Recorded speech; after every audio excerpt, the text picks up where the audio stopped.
Les saludo en el amor del Señor.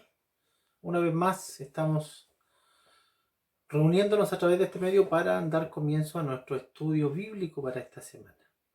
La lección la encontramos en Gálatas capítulo 2 del verso 11 al 21 y el texto sagrado en Romanos capítulo 3 verso 19 y verso 20.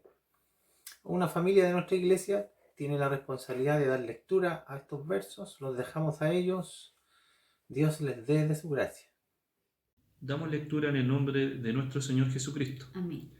Pero cuando Pedro vino a Antioquía, le resistí cara a cara porque era de condenar. Pues antes que viniesen algunos de parte de Jacobo, comía con los gentiles, pero después que vinieron, se retraía y se apartaba, porque tenía miedo de los de la circuncisión. Y en su simulación participaban también los otros judíos, de tal manera que aun Bernabé fue también arrastrado por la hipocresía de ellos. Pero cuando vi que no andaban rectamente conforme a la verdad del Evangelio, dije a Pedro delante de todos: si tú, siendo judío, vives como los gentiles y no como judío, ¿por qué obligas a los gentiles a judaizar? Nosotros, judíos de nacimiento y no pecadores de entre los gentiles, Sabiendo que el hombre no es justificado por las obras de la ley, sino por la fe de Jesucristo, nosotros también hemos creído en Jesucristo para ser justificados por la fe de Cristo y no por las obras de la ley, por cuanto por las obras de la ley nadie será justificado.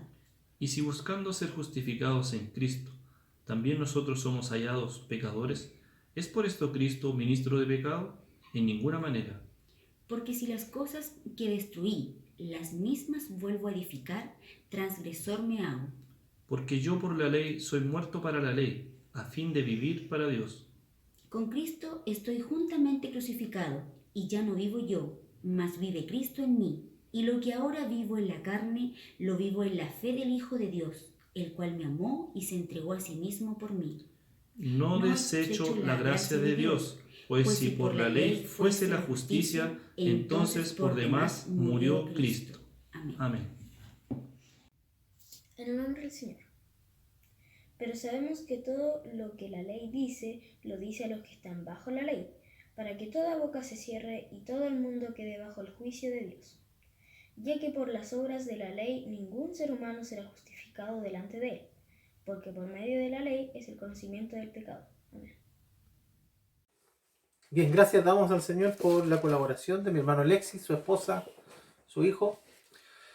Estamos frente a este libro una vez más, varias semanas ya llevamos recorriendo sus primeros capítulos y ya hemos conversado sobre el propósito de este libro y cómo su finalidad es corregir a los gálatas porque se estaban dejando llevar por los judaizantes que promovían la observación de la ley como requisito para entrar en el reino de los cielos, para alcanzar la salvación que hay en Dios.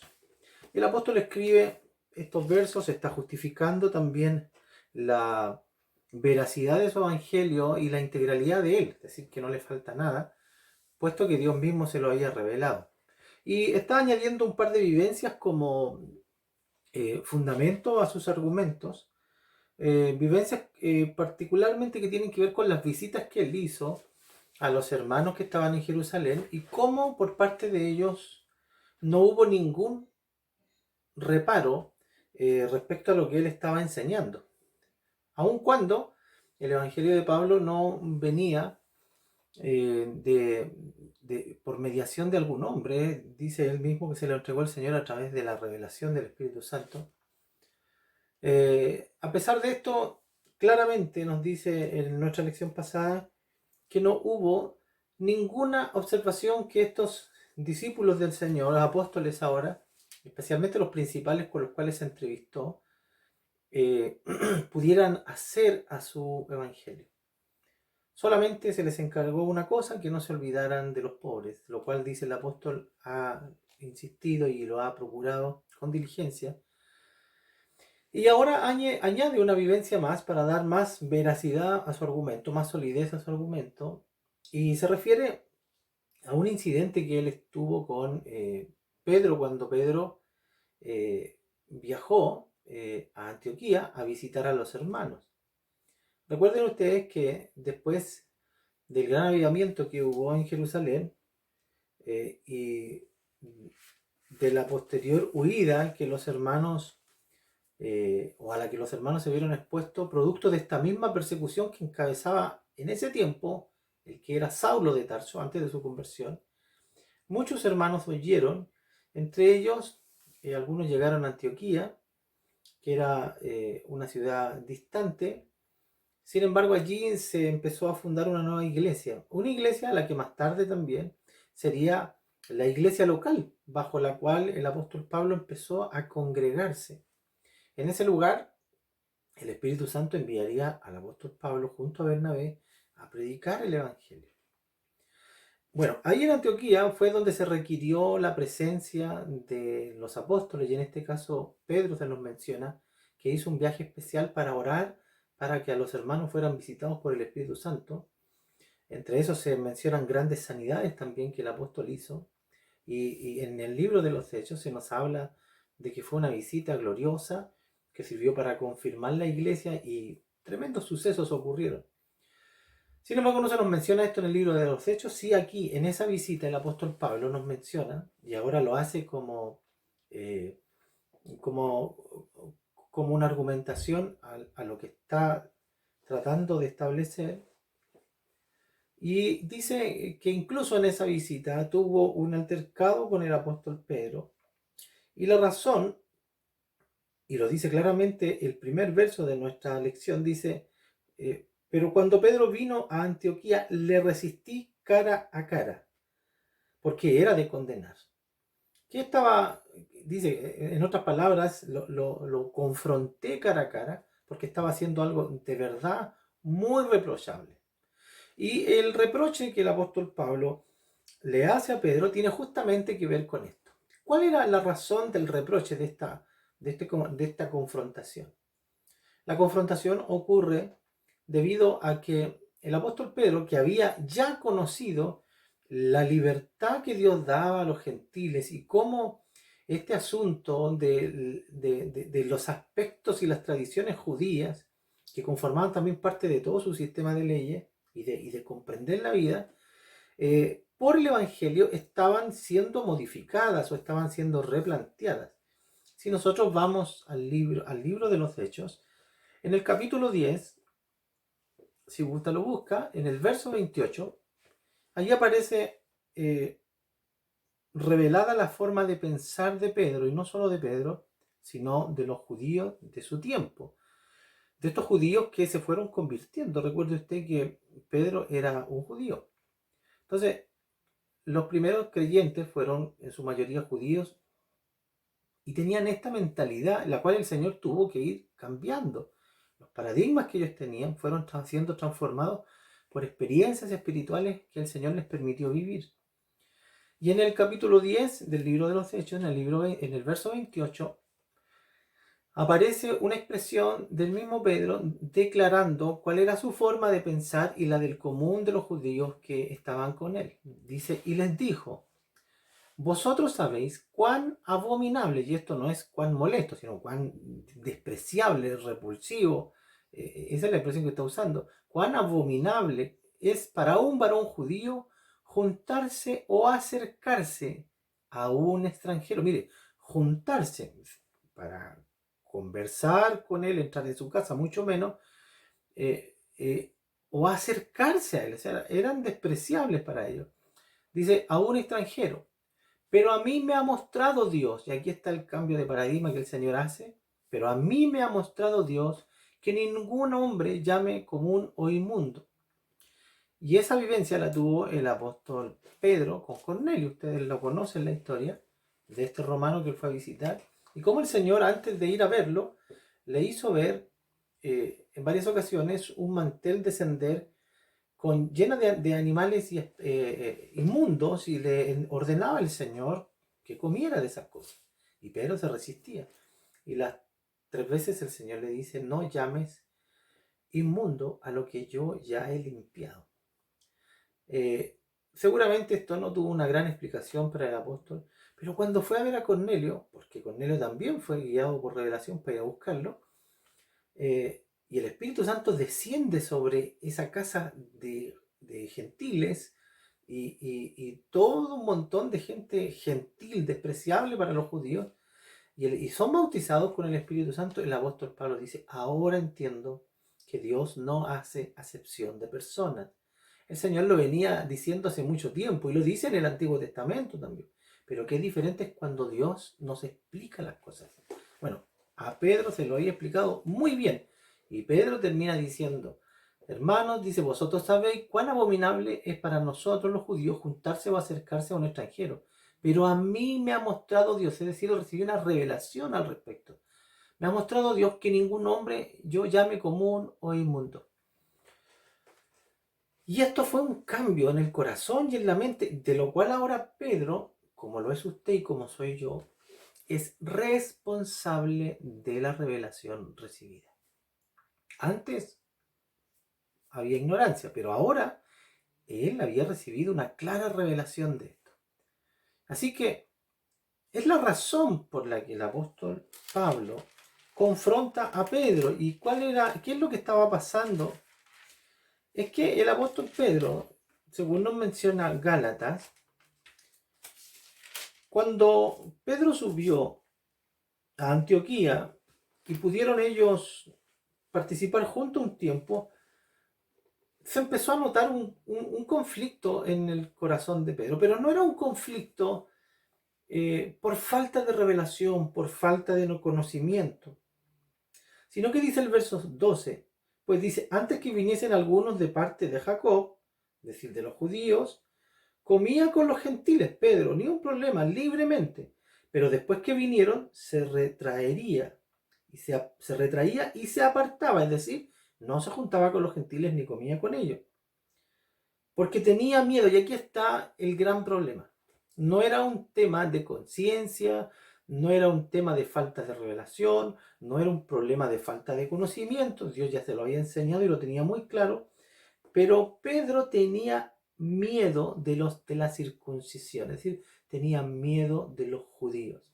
Y por miedo cambiaba su postura, es decir, cuando estaba solo con los gentiles, comía con ellos, se sentía totalmente libre, pero cuando venían los judíos, él se apartaba y se hacía el judío o se comportaba conforme a sus costumbres antiguas y despreciaba a los gentiles. Y esto revestía un gran problema, no solo porque estaba obrando contra su conciencia y contra la revelación, sino que él era, como bien lo dice el apóstol Pablo unos versos antes, eran principales en la iglesia. Y recuerde que el mismo apóstol Pablo dice, en ningún momento yo me dejé, ni doblé mi rodilla, ni me dejé guiar o enseñar por estos judaizantes. Y dice la razón, por amor al evangelio, por amor a ustedes, para no ser mal ejemplo. Pablo entendía muy bien que sus conductas, no solo sus palabras, estaban modelando el evangelio hacia los demás. Todos les estaban mirando. Así que esta conducta de Pedro era sumamente reprochable. No porque estaba pecando contra la propia revelación, sino porque estaba poniendo un mal ejemplo a los creyentes. Tanto así, dice, sigamos leyendo, tanto así dice, comía con los gentiles, pero después que venían los judaizantes, se apartaba. Verso 13. Y en su simulación, y aquí no está hablando de una conciencia en conflicto, no. Está hablando derechamente de tener las cosas muy claras, pero estaba simulando, había una hipocresía. Y en su simulación participaban también los otros judíos, es decir, estaba arrastrando a todos los otros que habían venido con él, de tal manera, dice, que aún Bernabé, y Bernabé era el ayudante de Pablo, que tenía testimonio de un hombre correcto, de un hombre bueno, de un hombre que había comprendido muy bien el evangelio, pero al ver al apóstol Pedro en esta renuncia, todos empezaron a obrar como él. Pablo no pudo tolerarlo más y lo encara. Dice, ¿cómo es posible que tú, siendo un judío, comas con los gentiles? Y ahora a esos gentiles les hagas o quieras que sean judíos. Si ni tú, siendo un judío, eres capaz de mantenerte firme en esta línea, ¿cómo le pides a los gentiles que sean como los judíos? Probablemente el apóstol Pedro fue muy avergonzado por esto, y aunque la historia nos cuenta que no se generó una rivalidad, sino que aparentemente el apóstol Pedro lo recibió como parte de parte del Señor. Sin embargo, lo usa el apóstol Pablo este asunto para argumentar de que su evangelio incluso había sido, en cuanto a la obra, mucho más ortodoxo y mucho más correcto en este sentido que el de los mismos discípulos principales que estaban en Jerusalén. Así que esto lo hace para ratificar la tranquilidad que los hijos de Dios deben tener respecto a la libertad que tenemos o a la libertad que tenemos respecto a la esclavitud que generaba la ley en la vida del pueblo de Israel. Esto siempre ha sido un tema difícil, un tema complejo. En realidad no lo es, pero hay un juego de palabras aquí y una serie de expresiones que a veces son tan mal utilizadas y tan mal comprendidas desde el principio que se nos hace muy difícil entenderlo. Así que el apóstol empieza a explicar, y con eso nos lo explica a nosotros, cuál es el lugar de la ley y cuál es el lugar de Cristo en nosotros. Dice claramente el apóstol Pablo que nosotros no estamos bajo la ley. Eso lo dice no solo aquí, sino en Romanos. Así que decir lo contrario no nos es permitido. No estamos bajo la ley. Ahora, que la ley tenga una virtud, que la ley tenga una utilidad, nadie discute eso, pero nadie puede decir que estamos bajo la ley porque no lo estamos. Nosotros estamos bajo la gracia. Me refiero a nuestra fórmula de salvación. Creemos fielmente que la fórmula establecida por Dios es Cristo. El apóstol entrega muchos argumentos para enseñar que es imposible alcanzar salvación bajo la ley. Esto lo hace en el libro de los Romanos, lo explica muy detalladamente. Hemos pasado por esa epístola, pero quiero tomar algunos versos para que volvamos a entenderlo, porque se puede producir una mala interpretación y el apóstol Pablo enseguida la ataca. Dice, en el verso 16, leemos literalmente esto que acabo de decir. Dice, sabiendo que el hombre no es justificado por las obras de la ley. Esto es claro, no merece discusión. Dice, sino por la fe de Jesucristo. Nosotros también hemos creído en Jesucristo para ser justificados por la fe y no por las obras de la ley. Por cuanto por las obras de la ley nadie puede ser justificado. ¿Qué es lo que es ser justificado? Esencialmente, justificado es un término legal que significa ser declarado justo. Cuando se hace un juicio, hay un culpable y un inocente, o un culpable y uno justo. Bueno, en este caso, es un término legal. Nosotros no alcanzaremos a ser declarados justos por cumplir las obras de la ley, ni nadie lo ha hecho jamás. La ley es buena. En su origen, la ley es muy buena. De hecho, la ley nos muestra el carácter de Dios.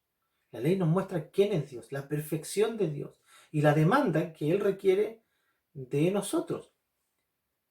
Sin embargo, el papel de la ley, lo dice en el libro de Romanos también, fue ponerlos a todos bajo condenación, es decir, que todos entendiéramos que nos faltaba para llegar, que nadie podría cumplirla, así que se requería algo más. Así que la ley fue entregada para eso, para que todos entendieran que necesitaban algo más.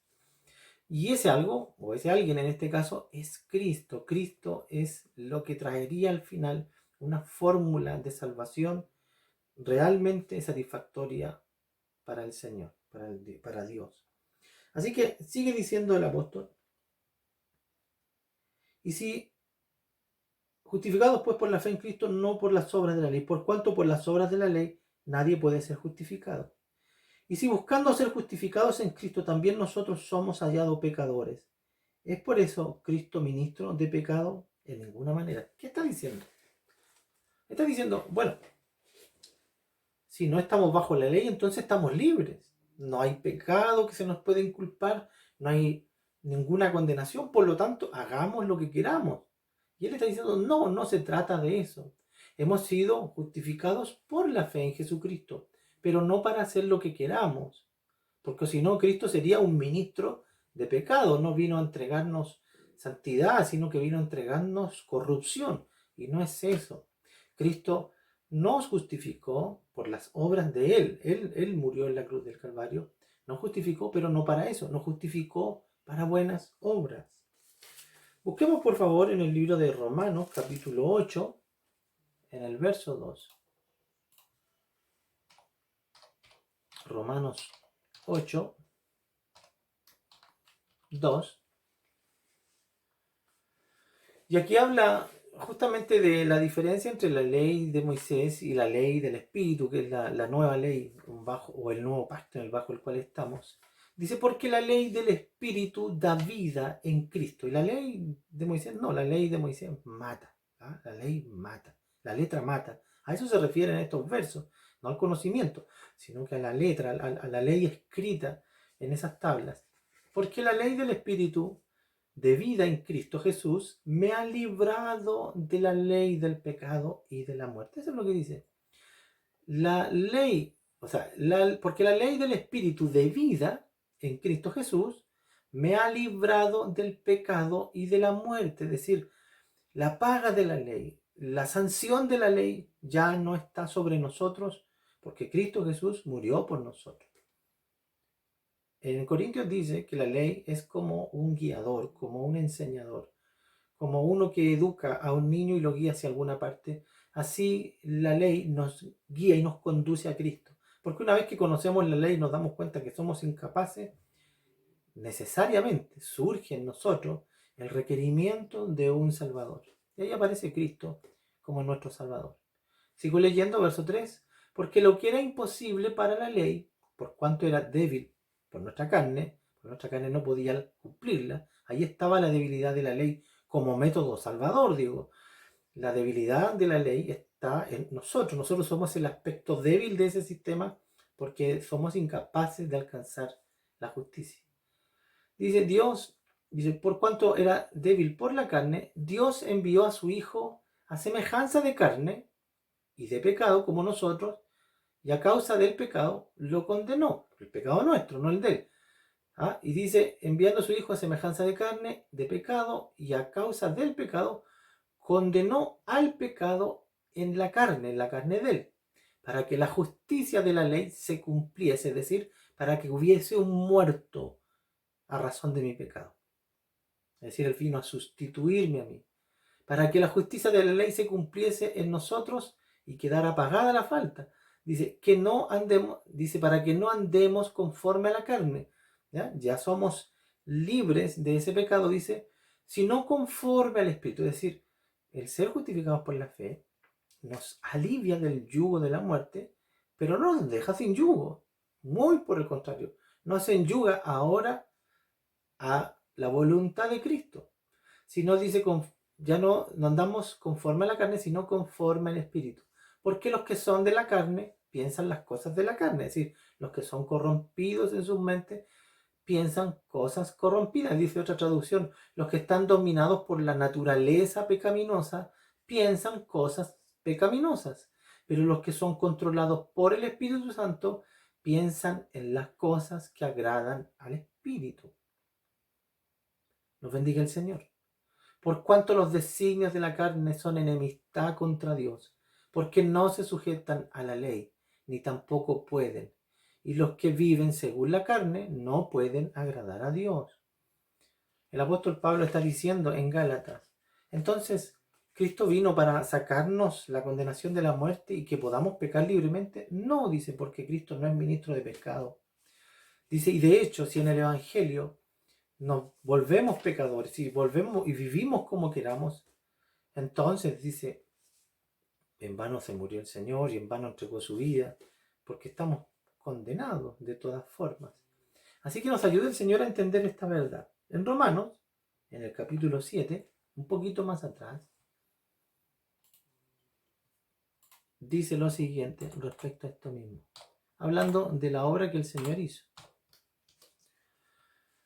Y aquí lo dice con todas sus letras, un argumento más amplio que los Gálatas. En el capítulo 7 de Romanos dice, ¿acaso, hermanos, dice, ignoráis que la ley se enseñorea del hombre entre tanto que éste vive?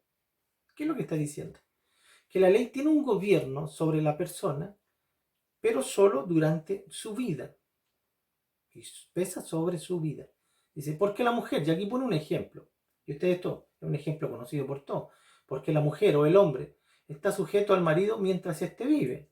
El vínculo matrimonial dura, o esta ley que nos sujeta a nuestra esposa o a nuestro esposo, es una ley de Dios y nos sujeta solamente hasta que uno de los dos muere. Hasta ahí llega, porque la ley es para esta vida, no para la que viene.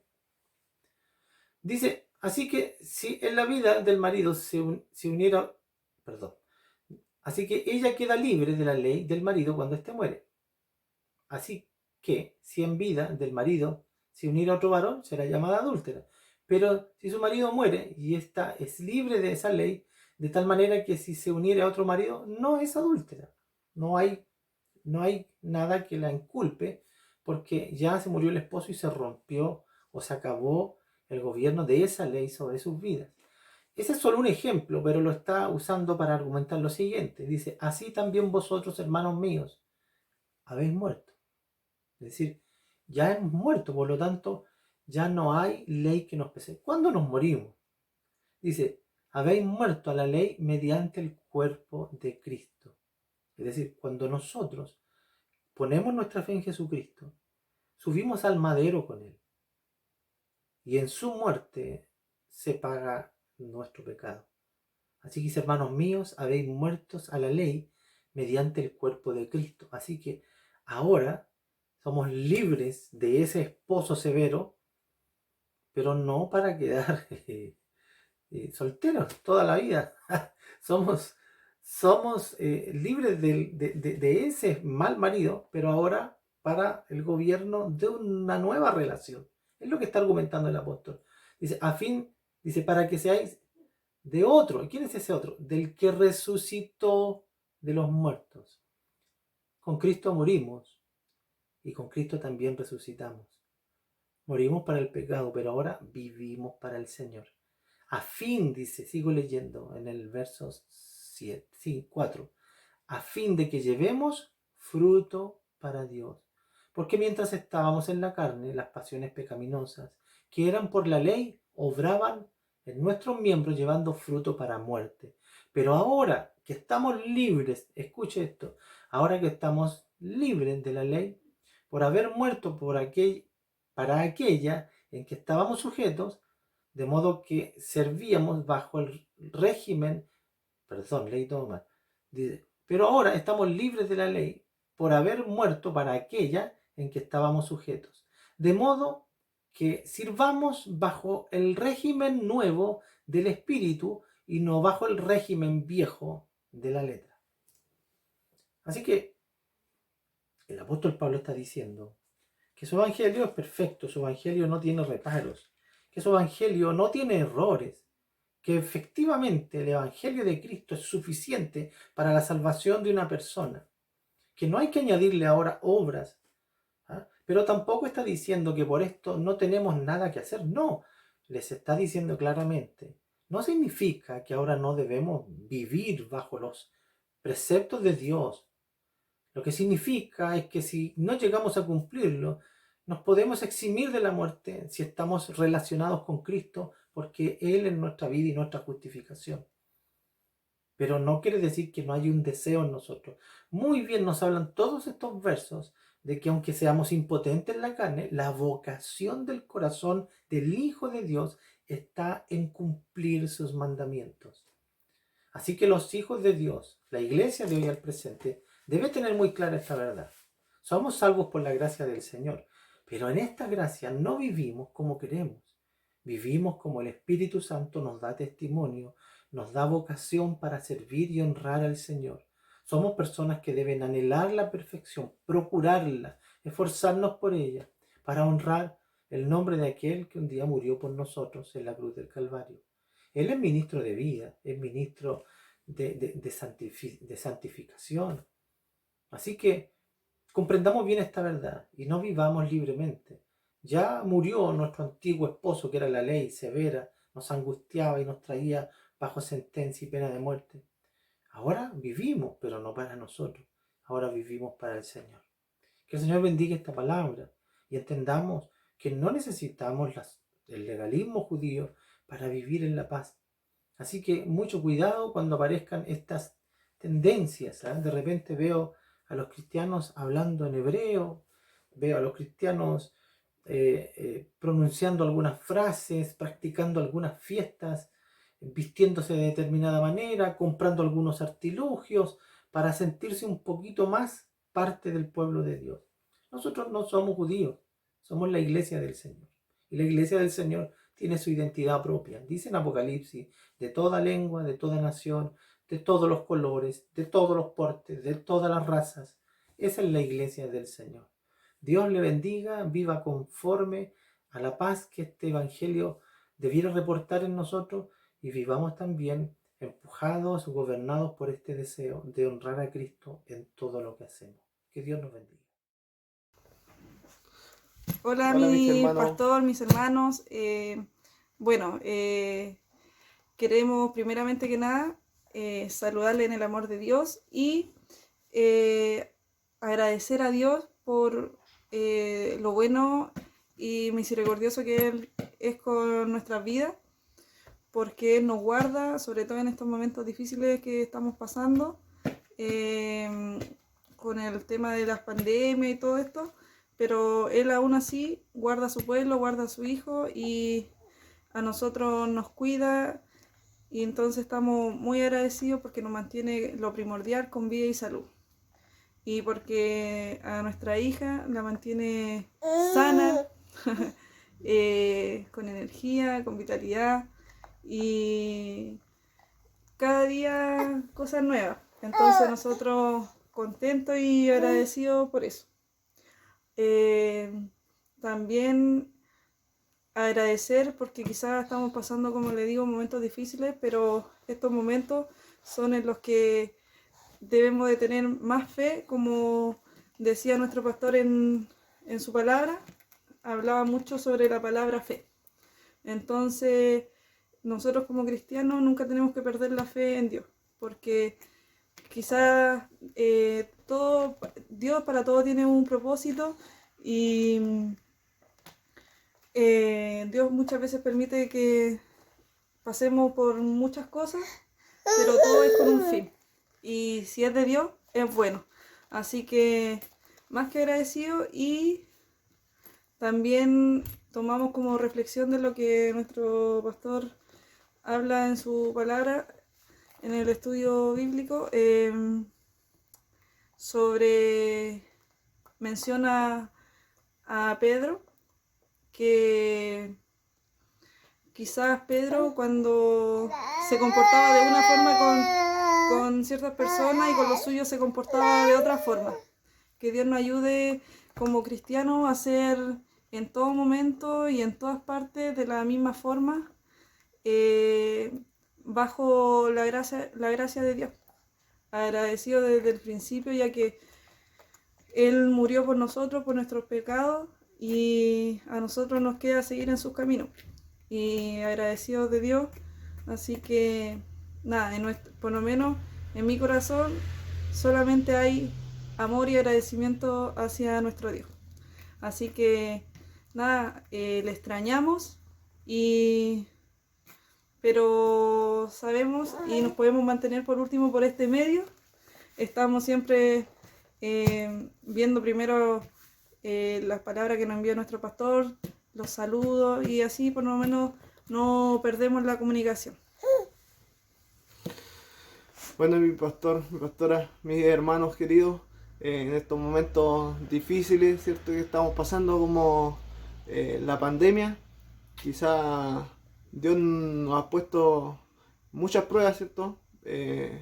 Y ha hecho sufrir a lo mejor a personas que quizás con una pérdida de algún familiar o un ser querido, por lo de la pandemia, ¿cierto? Pero Él siempre guarda y cuida a los suyos, a su iglesia, ¿cierto? Esperar, si Dios quiere, que esto termine pronto para poder que podamos volver a nuestra casa de oración, estar con nuestros hermanos, con nuestro pastor, nuestra pastora, nuestra casa espiritual, para poder seguir congregándonos y estar más cerca de Él, más unidos que nunca, y más bien estar ahora unidos en estos momentos difíciles, ya que no tenemos que perder la fe. Esto en algún momento va a terminar, ¿cierto? Podemos volver a nuestra normalidad y gracias a Dios, como familia nos encontramos súper bien y le enviamos un saludo enorme a través de este medio y cuidarnos más y a protegernos como siempre. Le enviamos muchos saludos desde acá de nuestro hogar, con nuestra familia y nuestra Marita que crece cada día y está más hermosa que nunca. Chao. Chao. Hola mi pastor, ¿cómo está usted? Esperando que se encuentre bien junto a su familia. Deseamos la más rica bendición a todos ustedes y también a toda la iglesia. Y doy gracias al Señor por el estudio recibido hoy día.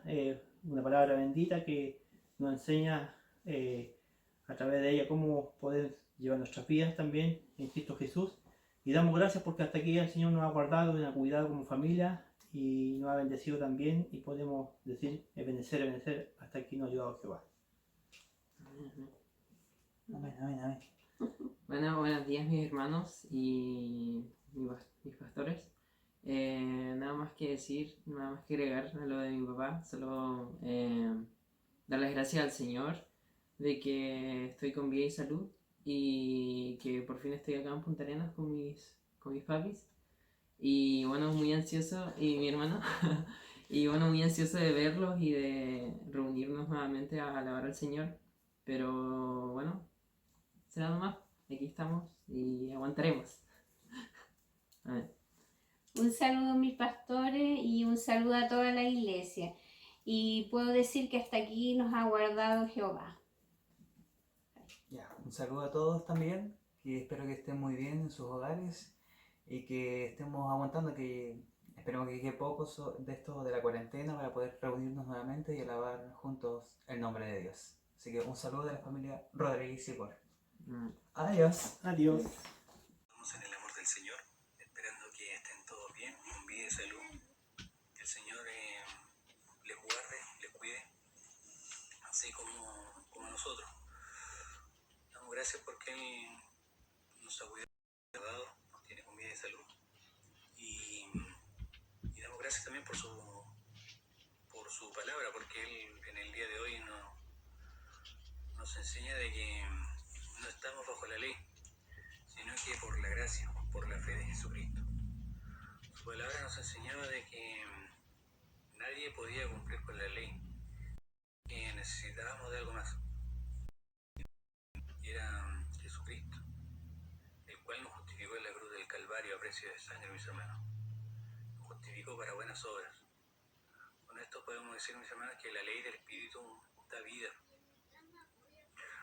Nos enseñaba de que Dios es Hijo a causa de nosotros, para que seamos libres y seguir conforme al Espíritu, la cual da vida eterna. Él nos compró sangre. Él no está hoy día aquí. Tenemos que estar agradecidos de Él, de que Él nos permite verles, a lo mejor por estos medios, pero sí Él nos permite verles, nos permite adorarle, aquí en nuestros hogares quizás, pero con Él en medio, mis hermanos. Damos gracias porque Él nos enseña en el día de hoy y porque nos permite aprender principalmente de su palabra. Les saludo en el amor del Señor y esperando que estén todos bien y que el Señor sea con todos nosotros. Amén. Les saludo también, mis hermanos, a cada uno de ustedes en el amor del Señor. Esperamos que estén todos bien en sus hogares. Se les extraña a cada uno de ustedes, a todos. Se extraña poder congregarnos, se extraña el poder alabar a Dios todos juntos en la iglesia. Pero cada uno es responsable, todos estamos aquí alabando al Señor en nuestros hogares también. Y nos dejamos también de buscarle a Él en oración y en su palabra, como son estos estudios bíblicos que nos enseñan tanto y que nos recuerdan cada día de que, como el día de hoy, en que somos salvos. en que también tenemos que buscarle a Él y buscar la perfección. Debemos darle gracias a Dios, salvos por su gracia, como les decía y como les enseñaba la palabra del día de hoy.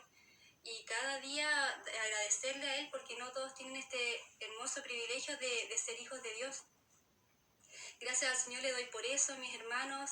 Como les decía anteriormente, espero que estén todos bien en sus hogares. Les extrañamos y esperamos prontamente verles.